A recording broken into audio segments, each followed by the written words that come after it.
Hello everyone, मैं हूं जयेश राजगौर और स्वागत है आप सभी का इस नए इंटरेस्टिंग यूट्यूब वीडियो में। दोस्तों, हम पढ़ रहे हैं 12th स्टैंडर्ड का OCM और आज हम लेकर आए हैं आपके लिए एक और इम्पॉर्टेंट और खास वीडियो। क्वेश्चन बैंक जो महाराष्ट्र बोर्ड की तरफ से आया है उसी में से एक महत्वपूर्ण क्वेश्चन जिसका नाम है केस स्टडी। जी हाँ दोस्तों, कई बार कमेंट के जरिए आप लोगों ने मुझे बताया कि केस स्टडी कैसे सॉल्व किया जाता है, उसके बारे में वीडियो बनाना चाहिए, कितने पॉइंट्स एग्जैक्टली केस स्टडी में लिखने चाहिए और कैसे हम सॉल्व करेंगे केस स्टडी के क्वेश्चन को और कैसे मैक्सिमम मार्क्स ले पाएंगे। तो आज का ये वीडियो डेडिकेटेड है केस स्टडी के बारे में। क्वेश्चन बैंक के अंदर जितने भी केस स्टडी के क्वेश्चंस हैं उनको हम आपके सामने लेकर आएंगे, तो इस वीडियो को अंत तक देखिएगा। और दोस्तों, अगर आप इस चैनल पर नए हैं तो जरूर से सब्सक्राइब कीजिए, बेल आइकन दबाइए, क्योंकि यहां आपको लगातार इकोनॉमिक्स, OCM, इंफॉर्मेशन टेक्नोलॉजी, साथ ही साथ कॉमर्स स्ट्रीम के अलग अलग IMP सब्जेक्ट्स के वीडियोस मिलते रहेंगे।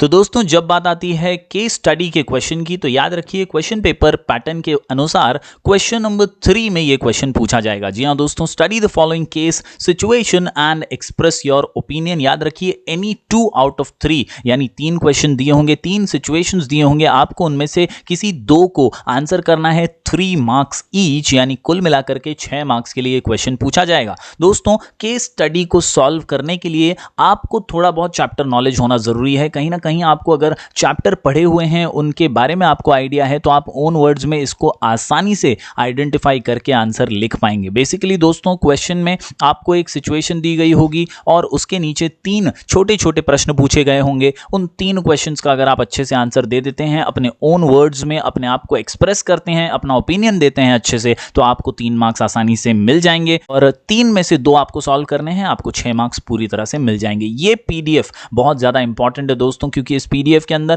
क्वेश्चन बैंक में दिए गए सभी केस सिचुएशन को मैंने सॉल्व किया है। आपको पॉइंट वाइज आंसर भी दे दिए हैं। आप अगर इस PDF को अच्छे से एकदम बाकायदा लिख करके प्रैक्टिस करते हैं तो आपके 6 मार्क्स कंफर्म हो जाएंगे। दोस्तों बहुत सारे लोग ये अभी भी सोच रहे हैं कि कैसे प्रिपरेशन करें। केस स्टडी जैसे क्वेश्चन, डिस्टिंग्विश बिटवीन जैसे क्वेश्चन, ये आपको श्योर शॉर्ट मार्क्स दे सकते हैं और इसीलिए इनकी तैयारी एकदम परफेक्टली, एक्यूरेटली, अच्छे से कर लीजिएगा, आपके मार्क्स कंफर्म हो जाएंगे। जैसे कि आप यहां पर देख सकते हैं दोस्तों, Navnath and Jagannath are partners of a firm dealing with civil construction activity. They have set objective of completing 3 projects within next 4 years. यहाँ पे एक सिचुएशन आपको बताई जा रही है, 2 पार्टनर्स के बारे में कहा जा रहा है और उन्होंने क्या गोल्स, क्या ऑब्जेक्टिव सेट किए हैं अगले 4 वर्ष के लिए अपनी कंपनी के, उसके बारे में डिस्कशन किया गया है। Navnath is responsible for arranging funds, construction, machinery and required raw material, while Jagannath hired architects, draughtsman, surveyor's, contractors and labourers. तो कुल मिलाकर के दोस्तों, दोनों पार्टनर्स जो हैं क्या काम करते हैं और दोनों की रिस्पॉन्सिबिलिटी क्या है, वो यहां पर अगली 2 लाइंस में एक्सप्लेन किया गया है। अगर आपने थोड़ा भी चैप्टर नंबर 2 पढ़ा है, फंक्शंस ऑफ मैनेजमेंट के बारे में आपको जानकारी है, तो आप समझ जाएंगे कि भैया यहां पर फंक्शंस ऑफ मैनेजमेंट की बात हो रही है। और दोस्तों, आइडेंटिफाई करना और फिर अपना ओपिनियन एक्सप्रेस करना काफी आसान हो जाता है। अब देखते हैं यहां पर 3 क्वेश्चंस किस प्रकार के दिए गए हैं। Name the management function Navnath was involved in।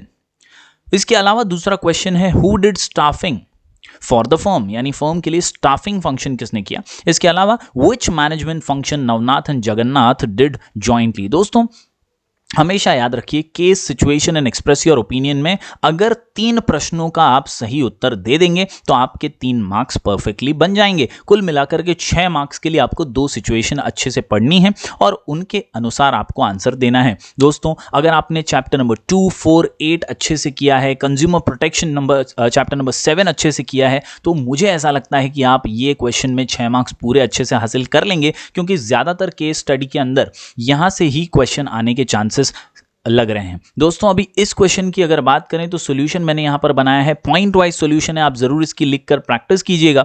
आप देख सकते हैं, जैसे पहला सवाल है हमारे सामने कि नवनाथ कौन सी मैनेजमेंट फंक्शन में इन्वॉल्व है, तो यहां पर सीधी सी बात है, इसी लाइन में हमें बताया गया है for arranging funds. Construction machinery और रिक्वायर्ड रॉ मटेरियल को इकट्ठा करने में नवनाथ का बहुत ही महत्वपूर्ण रोल है और इसीलिए हम यहाँ पर आंसर में इसे मेंशन करेंगे कुछ इस प्रकार, Navnath was involved in the management function called organising, क्योंकि ऑर्गेनाइजिंग का मतलब ही है कि हम ग्रुप करें एक्टिविटीज को, अलग अलग चीजों को अरेंज करें, रिसोर्सेस को इकट्ठा करें और वही यहां पर किया जा रहा है नवनाथ द्वारा।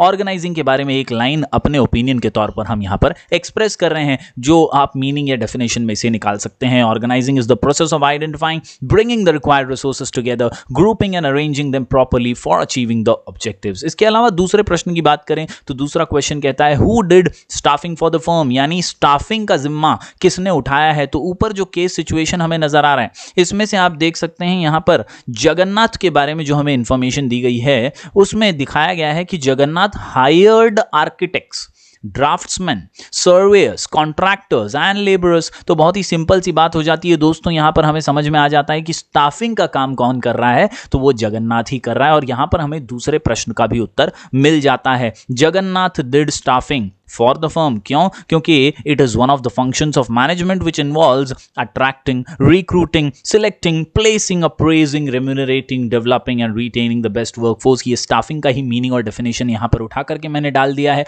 ताकि आप समझ पा रहे होंगे दोस्तों कि स्टाफिंग का मतलब ही है कि अच्छे right person at right job, right time पर सही व्यक्ति को सही जॉब पे रखना, यही तो स्टाफिंग होता है और वही काम जगन्नाथ यहां पर कर रहा है। तो इस प्रकार दो प्रश्न के उत्तर हमने आसानी से दे दिए। तीसरी बात अगर करें क्वेश्चन की तो which management function Navnath and Jagannath did jointly. तो आगे अगर हम इसे ध्यान से अगर पढ़ते हैं तो शुरुआत में ही पहली लाइन में हमें बताया गया कि Navnath and Jagannath are partners of a firm dealing with civil construction activity.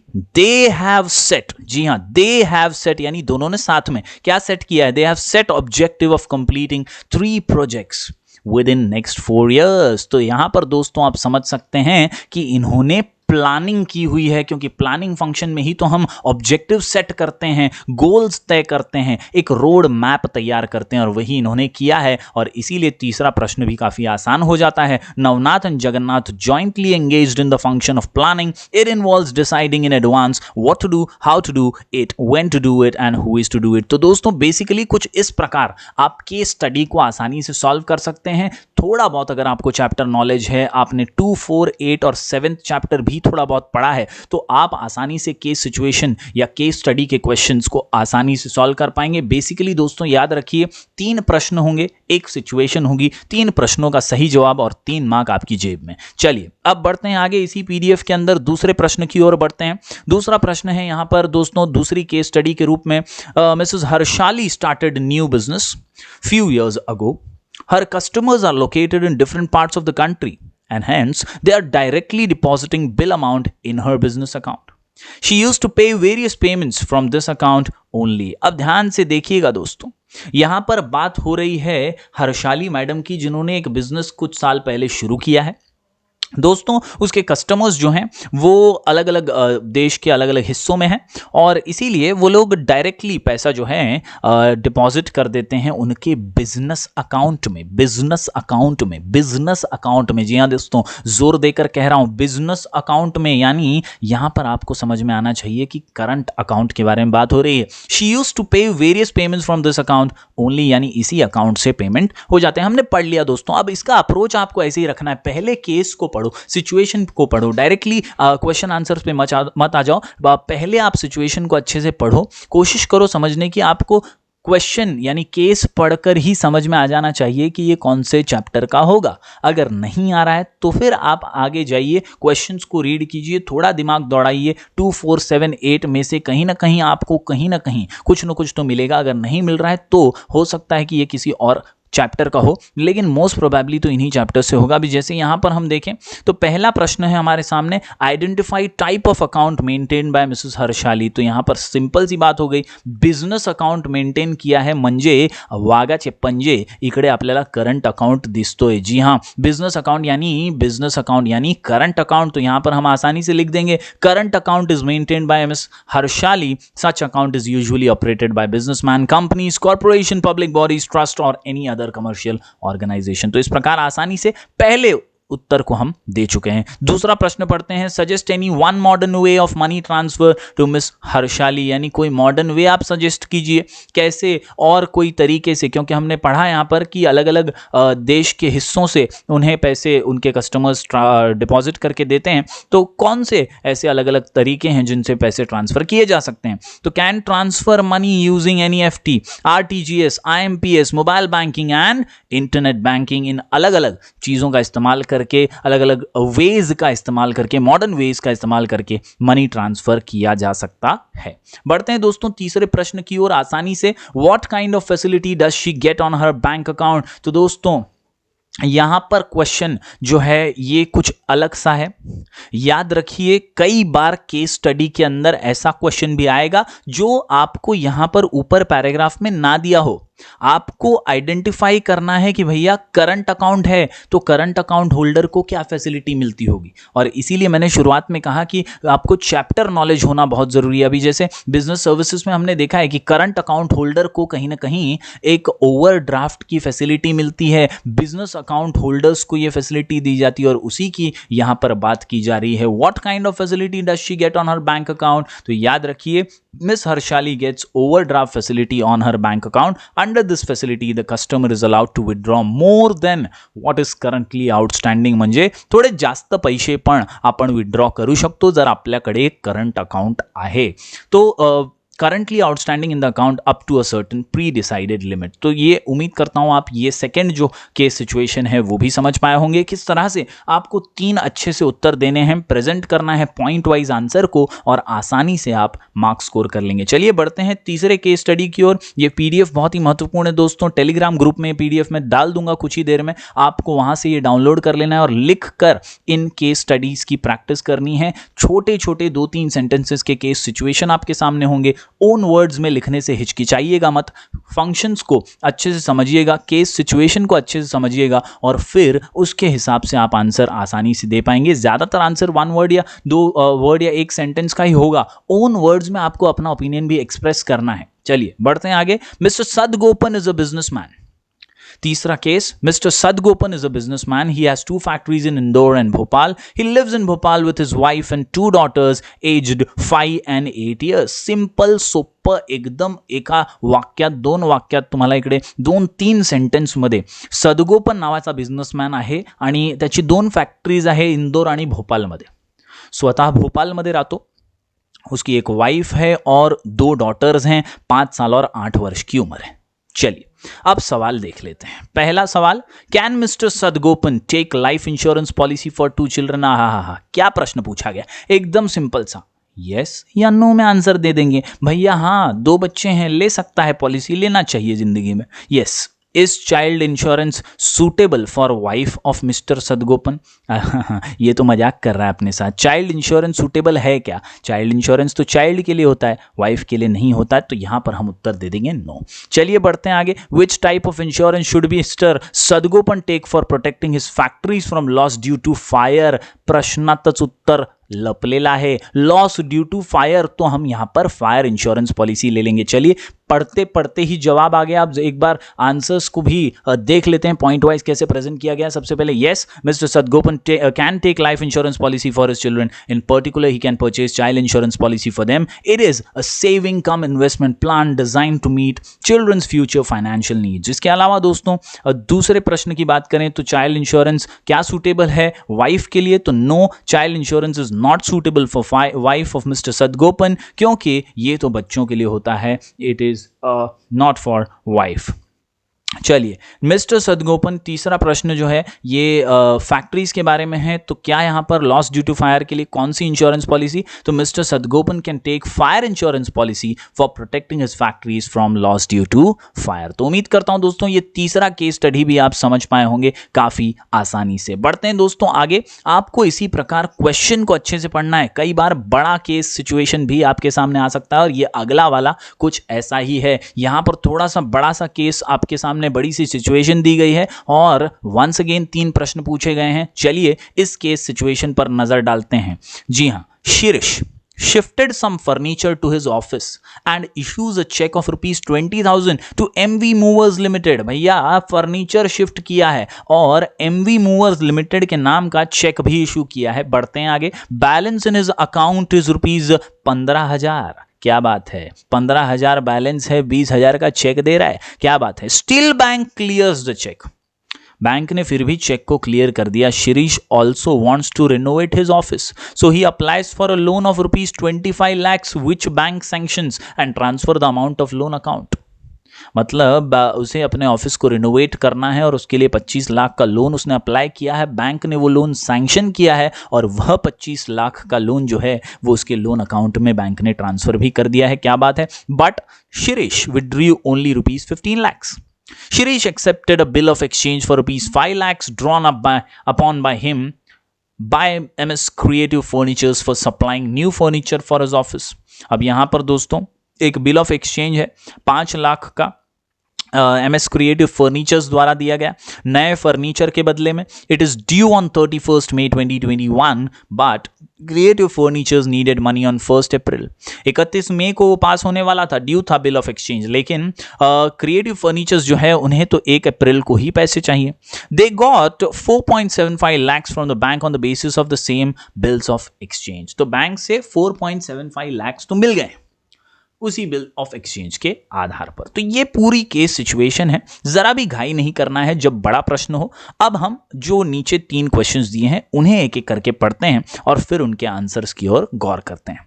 पहला क्वेश्चन है name the type of account Shirish must be operating. तो बहुत ही आसान हो गया, देखिए बड़ा हो छोटा हो प्रश्न आसान, 1 वर्ड का आंसर आ जाता है। शिरीष का अकाउंट करंट अकाउंट है, तभी तो उसे एक्स्ट्रा पैसे निकालने की अनुमति मिली है, क्योंकि 20,000 का चेक दिया, 15,000 ये अकाउंट में थे, फिर भी बैंक ने क्लियर कर दिया क्योंकि ओवरड्राफ्ट फैसिलिटी जो है यहां पर अवेलेबल कराई गई है। Shirish must be operating a current account, such account is usually operated by businessman companies and they have the overdraft facility. बढ़ते हैं दोस्तों दूसरे प्रश्न की ओर, आसान सा।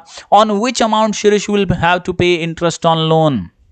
अब लोन कौन से अमाउंट पर भरना पड़ेगा ये कंफ्यूज करने के लिए आपको है, लेकिन याद रखिए अपना पैसा पराया पैसे पे ब्याज भरना पड़ेगा और यहां पर पराया पैसा 25 लाख है। 25 लाख का लोन सैंक्शन करके 25 लाख बैंक ने दे दिया, अब तू 15 लाख ले रहा है उसमें से विड्रॉ कर रहा है, तो वो तेरा प्रॉब्लम है। 25 लाख बैंक ने तो ट्रांसफर कर लिया है ना, तो 25 लाख जो है दोस्तों उसके ऊपर ही ब्याज देना पड़ेगा। Shirish will have to pay interest on rupees 25 lakhs। This is because although he has withdrawn only rupees 15 lakhs, the bank has transferred the entire amount of rupees 25 lakhs to his loan account. यानी bank ने तो 25 लाख पूरे transfer कर दिए हैं, उसी के ऊपर टैक्स ब्याज भरना पड़ेगा। बढ़ते हैं दोस्तों अगले प्रश्न की ओर। अगला प्रश्न है which service did the bank make available to easy MS creative furnitures while paying rupees 4.75 lakh. क्या सर्विस के तहत बैंक ने क्रिएटिव फर्नीचर्स को 4.75 लाख दे दिए हैं। तो चलिए इसके बारे में अगर आप जानना चाहें तो यहां पर आप देख सकते हैं banking facility of discounting of bills of exchange. Discounting of bills of exchange, यह फैसिलिटी के तहत क्रिएटिव फर्नीचर्स को 4.75 लाख का जो है वो भुगतान कर दिया गया है। The drawer of bills of exchange और बेनिफिशियरी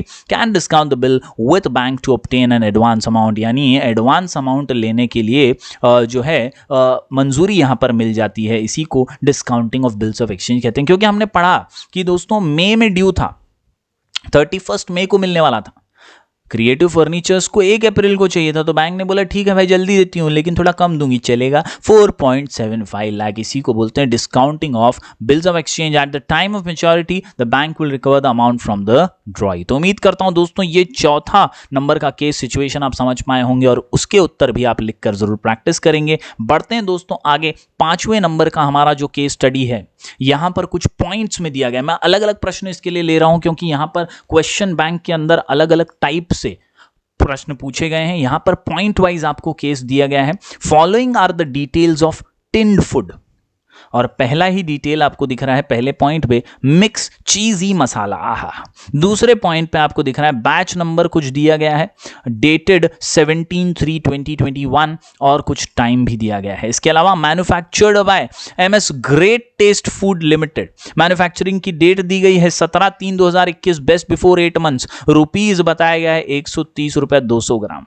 चलिए अब प्रश्न पर नजर डालते हैं। पहला प्रश्न, which right is represented in above example. क्या बात है, आपको बताया है कि भैया, आपको पूछा गया कि भैया राइट कौन सा, हक कौन सा है यहां पर। आपको पहले तो प्रश्न पढ़कर ही यह समझ जाना चाहिए कि तो ये तो भैया कंज्यूमर प्रोटेक्शन से रिलेटेड कहीं ना कहीं प्रश्न है, तो आपको यहां पर कंज्यूमर प्रोटेक्शन से रिलेटेड चीजें समझकर आंसर देनी होगी। दूसरा प्रश्न, if product has some deficiency and producer refuses to accept it and ignores the complaint, where can aggrieved consumer seek redressal। Consumer complaint कहां पे कर सकता है अगर उसके साथ कुछ गलत होता है, प्रोडक्ट के अंदर कुछ खामियां निकलती हैं।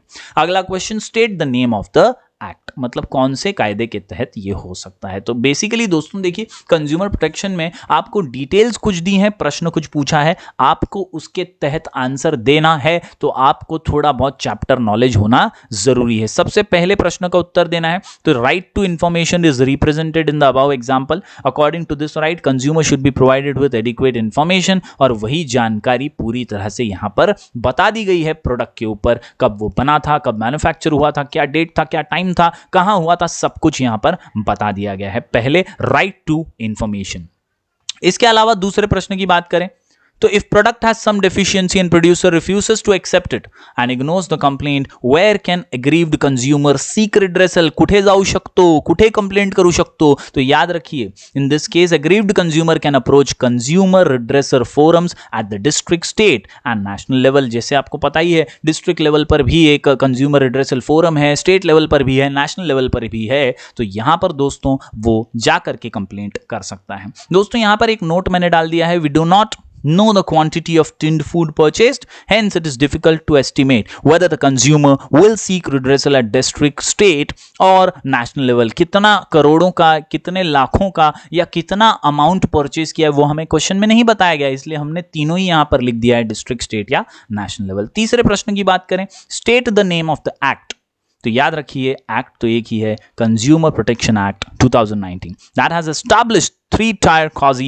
Judicial machinery. तो यहां पर एक्ट का नाम कंज्यूमर प्रोटेक्शन एक्ट। इस प्रकार दोस्तों 3 प्रश्न का आसान सा उत्तर दे दीजिए और आपको 3 मार्क्स मिल जाते हैं। चलिए दोस्तों अब बात करते हैं 6th क्वेश्चन की। ये हमारे बोर्ड से आए हुए क्वेश्चन बैंक का आखिरी केस स्टडी है, और इस क्वेश्चन की अगर मैं बात करूं तो यहां पर auto parts limited is renowned company situated in Chakradharpur, Jharkhand. This company is leading manufacturer of auto parts. यहां पर एक कंपनी है जो ऑटो पार्ट्स में डील करती है और एक्सपोर्ट भी करती है कई अलग अलग कंट्रीज अराउंड द वर्ल्ड को ये ऑटो पार्ट्स। दिस कंपनी जो है has a net worth of ₹600 crore and earned average net profit of ₹1.20 crore in last 3 financial years.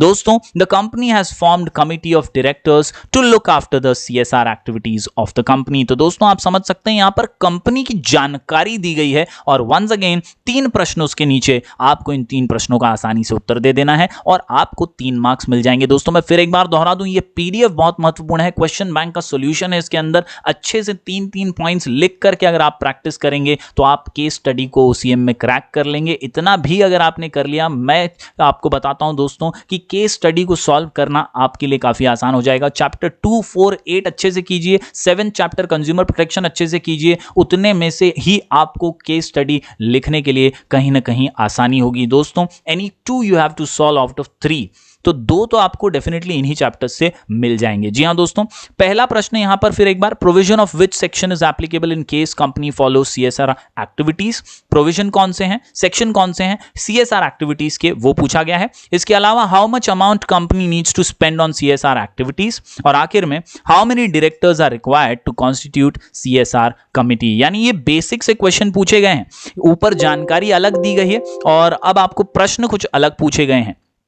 उत्तर कुछ इस प्रकार है दोस्तों। सबसे पहले, company follow CSR activity under section 135 of the companies act 2013। इसके अलावा अगर खर्च की बात करें तो the company needs to spend at least 2% of the average net profits made during the 3 immediately preceding financial year on CSR activities. Therefore, in this case, it needs to spend rupees 2,40,000 on CSR activities. जो करोड़ों का उनका व्यापार है उसके हिसाब से 2,40,000 उनका CSR आता है. और आखिर में कितने डायरेक्टर्स के बारे में बात हो रही है, तो 4 directors are required to constitute CSR committee. तो दोस्तों इस प्रकार 6 केस स्टडी जो IMP मोस्ट IMP हमारे क्वेश्चन बैंक के हैं वो मैंने इस PDF में डाल दिए हैं. ये PDF आपको टेलीग्राम ग्रुप में स्काई एजुकेशन ऑफिशियल के ग्रुप में मिल जाएगा. अगर आप अभी तक टेलीग्राम ग्रुप में ज्वाइन नहीं हुए तो जल्दी से ज्वाइन हो जाइए. वहां पर हम ऑब्जेक्टिव के क्विज भी डालते रहते हैं. वहां पर ऐसे इंपॉर्टेंट इंफॉर्मेटिव PDF आपको मिल जाएंगे, क्वेश्चन बैंक के सॉल्यूशन आपको मिलेंगे. तो जल्दी से स्काई एजुकेशन ऑफिशियल ग्रुप को ज्वाइन कीजिए. इस केस स्टडी वाले क्वेश्चन की लिख करके प्रैक्टिस कीजिए. हम जल्दी आपके लिए ऐसे ही और इंफॉर्मेटिव वीडियोस लेकर आएंगे, फिर वो SP के केस स्टडी हो या कई और डिस्टिंग्विश बिटवीन हो, OCM वगैरह के, हम जल्दी से आपके लिए लेके आने वाले हैं. अगर आप नए हैं तो जरूर इस चैनल को सब्सक्राइब कीजिए, बेल आइकन दबाइए. हम मिलेंगे फिर एक बार दोस्तों कुछ और नए वीडियोस के साथ. तब तक के लिए do like, share and subscribe.